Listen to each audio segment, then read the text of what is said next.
무더운 여름이 지나고 시원한 바람이 솔솔 불어오는 가을이 찾아왔습니다. 하지만 가을철에도 식중독을 주의해야 한다는 사실 다들 알고 계셨나요? 특히 가을철에는 살모넬라 식중독 환자가 크게 증가하는데요. 2016년에서 2020년 5년간 발생한 5,596명의 살모넬라 식중독 환자 중 67%가 8월에서 9월에 발생했습니다. 그렇다면 살모넬라균이 무엇인지, 어떻게 예방할 수 있는지 그 방법을 함께 살펴볼까요? 살모넬라균은 닭과 오리 등의 가금류와 돼지 등의 장내, 혹은 자연에 널리 퍼져 있는 식중독균을 말합니다. 살모넬라 식중독의 잠복기는 주로 6시간에서 72시간으로 발열을 동반한 복통 및 구토 등의 증상을 나타냅니다. 살모넬라 식중독은 주로 오염된 식재료를 완전히 가열하지 않았을 경우나 교차 오염 등에 의해 발생하는데요. 특히 살모넬라 식중독은 계란에 의해 감염되는 경우가 많습니다. 3,506명의 살모넬라 식중독 환자 중 63%가 계란에 의해 감염되었다고 합니다.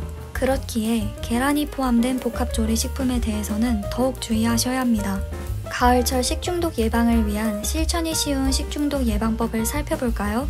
첫째, 소비기한 표시사항 꼼꼼히 확인하기. 소비기한, 표시사항을 꼼꼼히 확인해 섭취 시 문제가 없는 신선한 식품인지를 살펴본 후 구입해야 합니다. 둘째, 식재료 구입 순서 지키기. 냉장이 필요 없는 식품, 과일, 채소, 냉장이 필요한 가공식품, 육류, 어패류 순으로 식재료를 구입해야 합니다. 셋째, 장바구니 담을 때 분리포장 지키기. 과일, 채소류와 육류, 수산물이 접촉하지 않도록 분리해서 포장 후 장바구니에 담아야 합니다.